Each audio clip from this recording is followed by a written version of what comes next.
Hi, you're listening to Childless and Moving Onward. This is the place where we talk about thriving in life when you're a woman who is childless, not by choice, regardless of the road that brought you to childlessness. Welcome back to Childless and Moving Onward. I'm Gail Miller, your host. I am a woman who is childless, not by choice. I'm a life coach.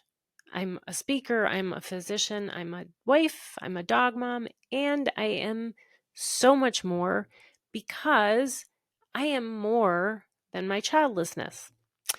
Today's topic is around one of the things people say, but this was in particular about the "oh, boo-hoo, you poor thing, stop talking about this" kind of thing, which we get a range of negative responses to us talking about or just being childless not by choice. And one of those is the "oh, you poor thing, stop complaining, it could be worse."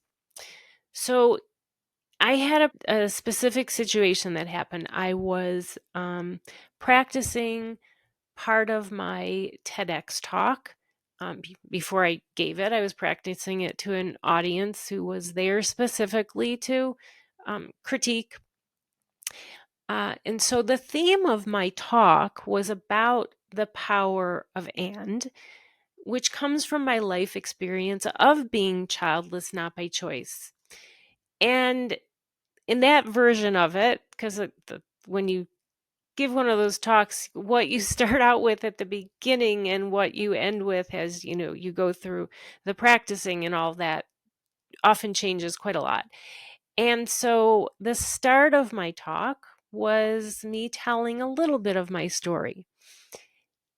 In that, I was very, very clear that I didn't choose to be childless, that I very much still do, wanted children. And so not having them because it was something I wanted is such a source of pain for me. And then one of the women critiquing the introduction to my talk made these comments. "The story starts to ruffle my feathers a little bit that you're saying I should be sad. It's almost like a little bit like I want to disengage from the story. Don't tell me what to feel. You don't have to choose sadness. I'm not the 'oh, poor me, no kids' thing.'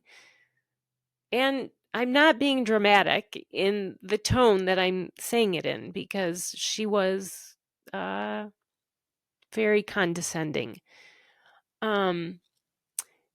What I spoke about was only about how I feel and what it means to me. And those were my words. At no point in my story did I ever say that anyone else should feel this way. But she is right that I don't have to choose to feel sad about being childless. My feeling of sadness comes from the thoughts that I have about being childless, that I wanted children, still want children, but can't have them. At the same time, her thought was that she doesn't want children, so she shouldn't be sad about not having them. And she's right that she shouldn't be. So let me be really clear here. Well, I'm not talking about this in a way that I'm criticizing anyone for choosing not to have children. It's also not a criticism of her saying what she did, just as she recognized that my pain is the result of my thoughts about not having kids. Her thoughts about what I said caused her feelings. She heard what she wanted to, and she came up with the thoughts based on her. That's what she came up with. So It might sound like I'm here to criticize this person in particular, but really what I'm here to talk about is how common that reaction or a similar version of it is. People from across the spectrum, from those who want children to those who don't, will react to the pain of involuntary childlessness in a sort of, oh, boo-hoo kind of way. It is so common for people to minimize or completely invalidate that pain. Or the other end of the spectrum is to pity it, which we don't want any more than we want the invalidation of the pain. So why is it that people do this? Well, it can be hard for people to view this as a loss. Usually a loss is something that you've had that's tangible, that you can touch and feel, and then it's gone. Most commonly, the death of a human that lived their life out. Not ever having had something, in this case a child, can be really hard for people to process, to view as a loss. And that's true of people who've had pregnancy loss. They're likely to hear people thinking of it as something to get over and get over it quickly because it's too abstract of a situation for many to put into the category of a real loss. Anyone who's gone through unsuccessful fertility treatments is probably way too familiar with the lack of understanding that the toll, not just the process of IVF, but the toll of it being unsuccessful, the toll it takes on you in every way, physically, emotionally. People don't understand the toll of pregnancy loss, regardless of where it is in the pregnancy. They can't fathom this as a loss, or it's just so painful to them that they prefer to pretend it, never existed. But I'm going to quote Laura Bush because she explained it so well in her book, Spoken from the Heart. She says, the English language lacks the words to mourn an absence. For the loss of a parent, grandparent, spouse, child, or friend, we have all manner of words and phrases, some helpful, some not. Still, we are conditioned to say something, even if it is only, I'm sorry for your loss. But for an absence, for someone who was never there at all, we are wordless to capture that particular emptiness. For those who deeply want children and are denied them, those missing babies hover like silent, ephemeral shadows over their lives. Who can describe the feel of a tiny hand that is never held? She sums that lack of understanding of that pain, that lack of understanding that it is a loss. She sums it up beautifully. Another reason why the pain of childlessness, the reaction is some type of version of, oh, boo-hoo, is that we're all really good at the comparison game. The one where we see others' painful situations and we think something to the effect of, well, it can always be worse. And for those who are childless not by choice, that is a common thought. It's a common thing we're told. Our pain isn't as bad as someone else's. Somewhere, someone else has it much worse. And we internalize that and we convince ourselves that it's true. And then there are people who will say, things like the things that are in the category of it can always be worse. There's comments like, oh, you're lucky, kids are expensive. You weren't meant to be a parent. Everything happens for a reason. So there's a lot that can be dissected here about those statements. I'll leave that for now. I will address that in later episodes. But all of this, the lack of support from this, it really reaches every aspect of your life. It leads to anxiety and depression and resentment and distrust and isolation. The lack of understanding surrounding the pain of unwanted childlessness is from a few different factors. So there are cultural expectations, both individual, our personal communities, and the larger communities and society as a whole. Okay. Motherhood, you are supposed to be a mom. And so for those who aren't, you face stigma, judgment, isolation, and then that actually hinders your journey towards healing, because you believe that the only way to feel fulfilled is to be a parent. People don't understand. They don't have the perspective of having gone through whatever it is you have gone through. They don't have the awareness of the difficult decision making, the emotional complexities, and the pain, the challenges associated with involuntary childlessness. And then it's common stereotypes and assumptions about women who don't have children are never ending.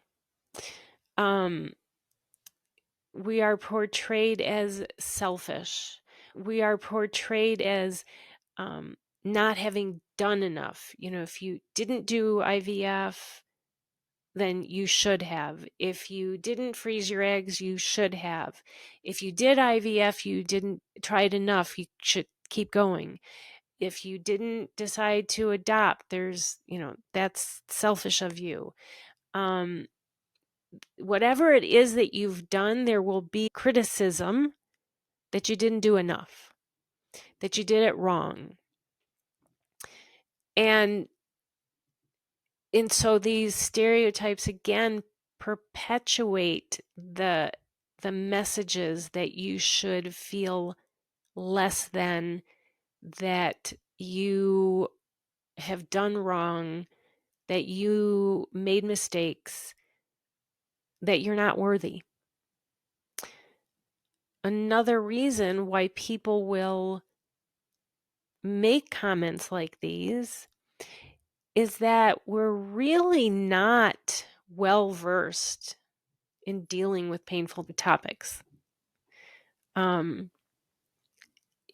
Nobody wants to have uncomfortable conversations. Nobody wants to deal with difficult emotions. So people will disengage from the topic either by minimizing the significance so that they don't feel the distress, the discomfort, or they'll offer pity because that's what they feel you need. And no, nobody wants that.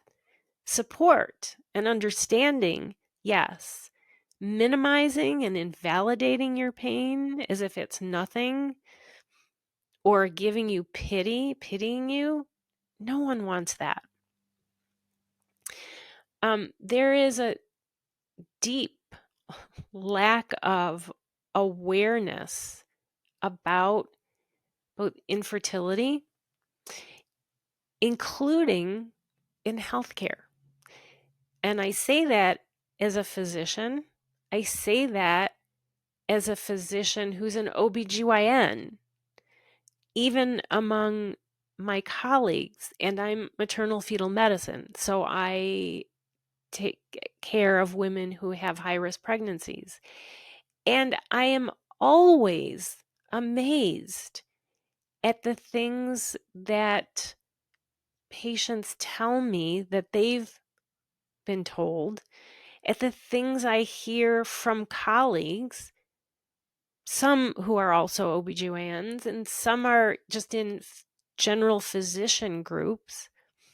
And advice is always, oh, just have IVF and then you'll, as if it's just have, like it's no big deal. For patients who've had pregnancy loss, they will also hear from physicians, well, you're lucky it was, an early loss. At least it was early. At least, you didn't deliver this child and then lose your child. From physicians who you would think would be more aware. Physicians who don't have an understanding of IVF is not just a simple thing. It's not available to everyone. It is not a cure, a fix. It's not successful in a large percentage of cases. And that's a loss, as well as pregnancy loss. And so statements of, well, at least it was early, again, invalidate pain. And this is all because there's such a lack of awareness about infertility, about fertility treatments, about pregnancy loss, about involuntary childlessness. And that lack of awareness is in the general society and in healthcare as well, unfortunately. And then there's personal biases. We all come to everything in life with our own experiences that shape our views. And that includes perceptions of childlessness. So how we were raised, how, our personal communities, the roles we've seen people take on can influence how we view someone else's situation, including childlessness. And those biases then lead to statements like, oh, or not necessarily statements of, oh, boo-hoo, but those responses that are essentially, oh, boo-hoo, you can't have a child. There's much worse suffering in the world. So what's needed is to address the lack of understanding surrounding this pain, address the stereotypes face on, and provide support to the people who are affected by this. What is it that you can do about this? Well, first of all, know your worth. I don't mean put a number value on yourself.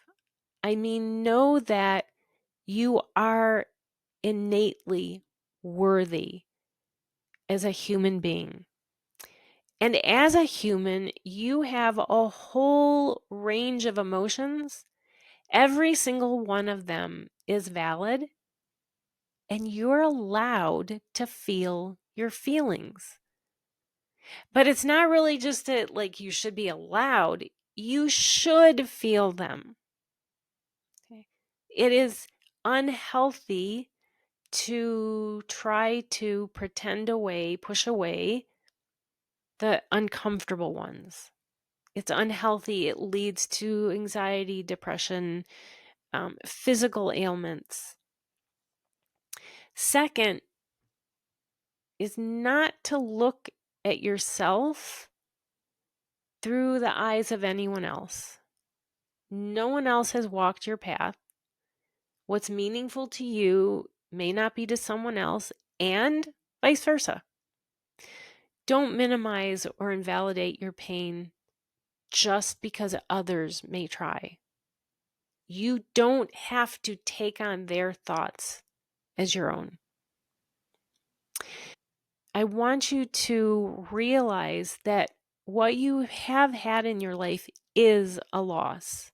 It is painful. Pain is pain, no matter how you got to this point.